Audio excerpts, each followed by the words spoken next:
during the COVID-19 pandemic, Apple and Google made available certain codes that allowed state public health authorities to develop contact tracing apps, which is fine. And many states made this available for voluntary download, and many people downloaded the apps. And what the apps do is they stay on your phone and they activate your Bluetooth and use Bluetooth signals that bounce off of other Bluetooth signals to create a log of people you've been in contact with and places where you've been, so that if you have, been infected with COVID, you can report that and it'll send an automatic signal to everyone you've been in contact with over the past 10 to 14 days, an alert saying they may have been exposed. And all of this is fine. And again, many states did it and many people voluntarily downloaded it. What Massachusetts did was a little different.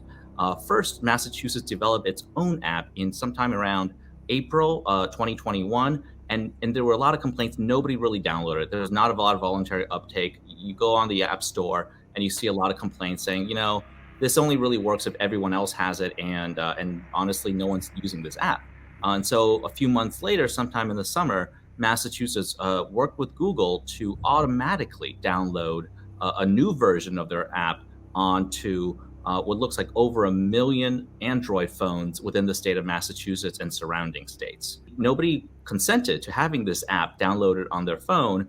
And what's particularly insidious about it is that once the Massachusetts app downloads onto your phone, it doesn't appear on your screen like any other app on an Android phone.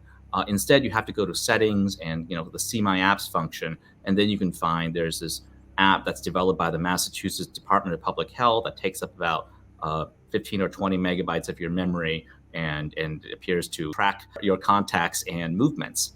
So unsurprisingly, a lot of people found this very upsetting and creepy. Just to clarify, this is not something Google did on its own, Google being a private actor. When Google was asked about this by a reporter back in 2021, Google responded, "We worked with the Massachusetts Department of Health to automatically distribute this app." This app was clearly developed by the Massachusetts Department of Public Health, and the department clearly worked with Google to put this on people's phones. So the department's footprint or fingerprints are all over this practice of stealthily installing an app on your phone.